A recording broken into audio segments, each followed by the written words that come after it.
People say the general store is dead, but Parker and Scott is betting it's not, and they're betting big on sustainability. How long did it take you to make your first $10,000 in total sales?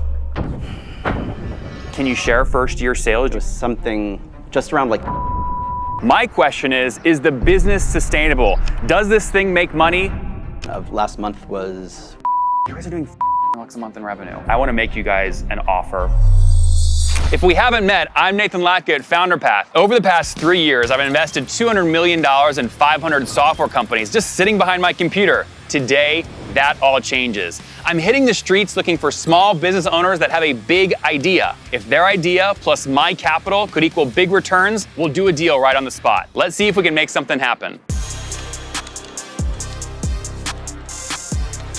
So super cool setup, but as you guys know, strip malls are just getting crushed right now. I mean, you can see some of the signage back here, they're just ripped out, but they're still doing well, again, betting big on sustainability. The question is sustainable retail saving plastics an actual sustainable business model? Let's go in and find out. All right, so here we are. Hey guys, I'm Nathan, how are you? How's it going? Ian. Hi. Ian, nice to meet you, I'm Nathan. Jess, Really good to meet you guys. When did you guys launch this business? It'll be 3 years at the end of this month. In 2017, we took a trip together to the UK and stepped into this beautiful store called Utility. Okay. And it was this chaotic but organized mess of a ton of utilitarian goods. And we were like, okay, this is it, but how do we build on it and make it our own? We knew we wanted to be a space where people could come regularly and pick up toilet paper or a special gift from a local maker. Can you show me where they would do that? Yeah. Where would they grab toilet paper? So that was sort of our goal, was to build a space that wasn't just a gift shop. Certainly there are things in here that can be considered gifts, Okay. but also your daily needs, right? Toilet paper, tissues, paper towels, yeah. Like on this thing of toilet paper here, like what do you sell this for? I love, you guys see that, it says who gives a crap. I love this. Great name for a brand. So what do you charge for this? $3, which is more than you're gonna pay certainly at a big box retailer. Yep. But you know that from beginning to end, this is made from recycled goods. There's no plastic in the process. I think that's an important piece of the store, is it reflects not just products that we like, but it's literally products we use, right? This is, yeah, these are the things we use in our home. Can I ask, when you open the store, obviously you can't open with an empty store. There's a lot of shelf space here. What did you spend like on day one just to fill it up? Gosh, it was like roughly 40K. Okay, wow. Was 40K sort of nothing for you guys? Was this all your life savings? It's a lot. It's a lot. It was our savings. Yeah. Yeah. We've got 3 kids, one college age now, one college age in 3 years. We've got things to think about. So this was an investment. But we believed in it. We knew that we were, if we didn't do it now, when? Like, when were we gonna do it? Yeah. So it was, we were taking the plunge. So Parker, Scott? Yeah, those are our boys. Okay, is the third one gonna feel left out? Third one has a star. Okay. She'll eventually get one. She'll eventually get something maybe down the road. The name was decided before she was. So, yeah, like that was the first thing we decided. Let's work your way back to the front entrance, because this is obviously, if this door doesn't open on launch day or the day after, you're going, I just spent $40,000 on inventory. What's the lease? Are you comfortable sharing? What do you pay per month? Yeah, we pay just about $3,700 a month. And how many months or years were you committing to? 5. Whew.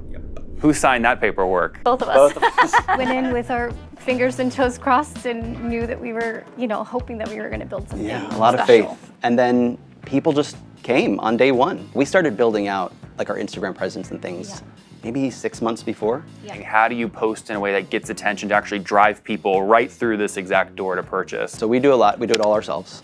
Okay.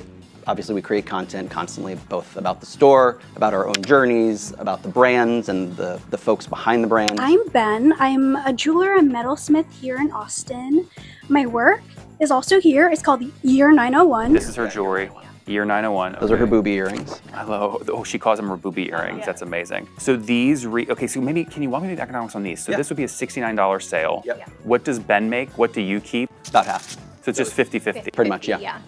With the exception of snacks, that's a lower margin. Yeah, there's lower margins on snacks in general. So it's fair to say anything I'm seeing here that is not edible, you're making somewhere around a 50% margin. What's your most popular snack? What sells the most? So this is a really fun brand, Rotten.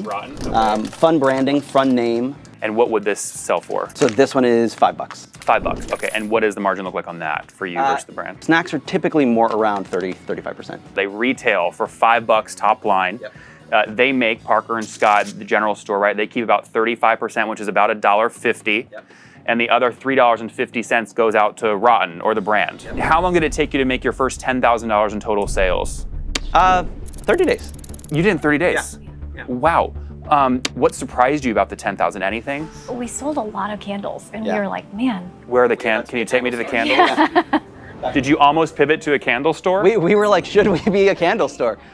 Candles are still our number 3 category in the shop. But we partner with a local Austin candle maker, Go Gemma. Actually, one of our first candle brands in the shop. And then we've worked with him to create our scents each year. Can you share first year sales? Do you remember what you did that first year? Off the top of my head, it was something just around like 95. And we 95. felt really good about that. Yes, we were. I was gonna say, so is that faster than or slower than your expectations when you launched? I don't know that we had a ton of expectations for the first 6 months. We were like just feeling it out. When did the refill bar get added? From the Right beginning. away, from Yeah. the beginning. From the beginning? Yeah, we noticed this uptick in refill bars opening across the US, and we loved the idea. So we have laundry soap, we have lotion, hand and body wash, shampoo, conditioner, Surface cleaner, surface glass cleaner. I'm trying to see how you bill for this. So you're charging $1.30 per ounce of lotion.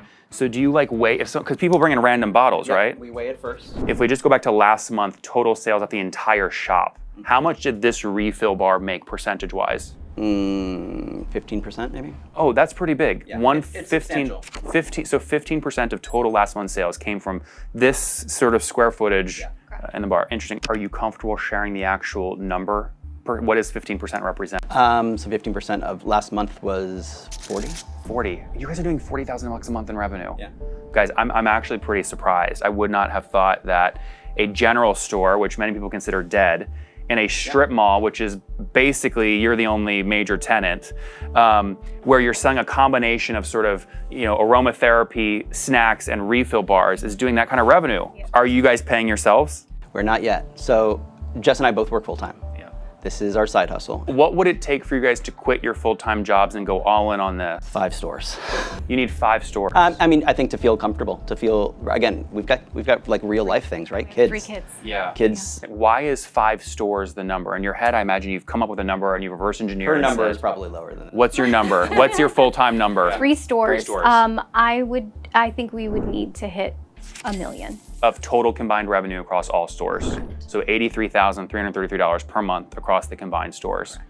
Why do you think you would need 5 stores when this one is doing 40? I just want to feel comfortable. This guy likes a buffer. Yeah. If you guys had extra capital, how would you use it? Do you have a second location already staked out? We actually have an outpost currently. It's a store within a store. It lets us dip our toe into it without taking on all of the cost. We've got a 10-foot tall structure built inside, and then some wall shelves as well, and a table or 2. Right, what is the dream 10 years from now? What does Parker and Scott look like? I think it's multiple locations. If you could wave a magic wand, what's the right amount of capital for the next year or 2 to expand? I think over the next year, we would love to open another 2 stores. Okay. And yeah, I think, it was easy to do the first one on that 40K. That wasn't easy, it was all your own money. 40K of your own money, yeah. Scrappy, right? It was a scrappier approach. I think we have to take a bit more of a refined approach on the next 2, so the cost would be a bit higher. Yeah, probably around 75 a store. 75 per store, so 150K total. Is there some way that I can put in capital where my capital plus their ideas can lead to 3x growth quickly? Is the equity in something like this valuable? Because when I think about getting equity in something, you would have to have a vision where you're gonna grow it really big and then exit it. That's the only time I get paid and you guys would get paid. Would you ever actually sell this to somebody? I don't know that. I don't know that that's the vision for us. Our life goal is, largely to be a part of this for A long time. Yeah. If I offered you a deal that was a debt deal, how much time would the second and third locations need to generate enough free cash flow to start paying down the debt? Right? We don't have the benefit of just the 2 of us working in the store and having no payroll. There's going to be payroll from day 1. It would take a few years for sure. Yeah. What's a few years? 5 years, 10 years? Depending on the size, 3 to 5. Yeah. 3 to 5 years, you think? I'm gonna say 5. Is this model repeatable? Can you launch a new store, grow from 10 grand a month to 40 grand a month in 3 years? I think we can. When I make offers like this, I'm invested in a lot of companies, right? I like to go deep and get involved, but I can't be the charging force. I'm a bit concerned that you guys aren't full time. I think we know how to do it, and I think we can make it feel like we are there even. That's a big statement because you're effectively saying you can replace yourself. It's about hiring right, We hire slow, we hire right. So with your guys' permission, I'm just gonna step outside, talk to my audience, think for maybe 2, 3, 4 minutes. Let's see what happens here. Thank you. What do you think? Cool business, huh? I'm willing to write a check right now on the spot, right? But my concern is they're not full-time. I do not like putting money behind founders and entrepreneurs that are not full-time, but I also understand they've got 3 kids. They asked for $150,000 to open up 2 new locations. This current location does $40,000 a month. What should I offer as a return? Should I do a debt deal here, right? $150,000 in, they pay me back some amount of interest. Do I do $150,000 and ask for equity? What do you guys think I should do? I'm considering making a big offer right now. Let's see what happens. What I wanna do is, I wanna make you guys an offer. So the $150,000 paid back over, we'll do 5 years at an effective interest rate of 12%.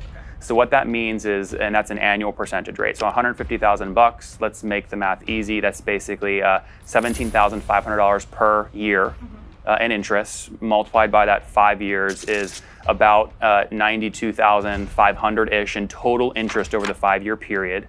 The question to you guys is, do you think that second and third location could generate that free cash flow to make those payments? Because my offer, if it is debt, remember, I'm not getting any equity upside. Right. Right? I mean, I think it's feasible for sure, just given the growth rate that we experienced here. And if my money's going into business, like I want you guys fighting for it just as hard as I fought to make it. If we did do a deal, one of you or both of you committing to go full time? Can figure it out. I mean, this is our family. Our boys' names are on the door, so this is home for us. We call this our 4th baby. Are you writing a check and disappearing, and we're not going to see you for 5 years? You're going to show up frequently? Like, what's Where could you use the most help? I mean, there's an audience that just keeps needing to be built, right? Like, Audience. we're competing against Target. We're competing against Walgreens. So reach is really, I think, the biggest thing. Audience. But we're doing this on YouTube and X and social, right? I want to show you guys, there are local businesses that you can get behind that can grow as fast or faster than software companies. You guys have great branding, so I'm excited to help contribute to that. Do you guys want to look at the $150,000 offer at a 12% interest rate, paid back over 5 years for the purpose of you guys opened a second and third location, as long as you're willing to commit to spending more time on the business? What do you want to do? Let's go for it. You like the idea? Yeah. All right, Ian, Jess, I can't wait to work with you guys. It's gonna be a lot of fun. Thank you so much. All right, I always get asked, Nathan, did you really wire the money? Well, here's what happens after we're done shooting. I work with the founders to set up an account on my platform called founderpath.com. You can see here, Ian and Jess click the Capital Raiser card. They connect their data via APIs. In this case, it was QuickBooks. I verify their data, and then my AI agent, which I've trained, writes a full memo on the business recommending how much capital we should invest and on what terms. If Ian and Jess like the deal, you can see here they type yes, they connect their bank account and tell us where to wire the money, and we wire the money and they go back to running their business and we have a new partnership. It's that simple. It's amazing what AI can do today.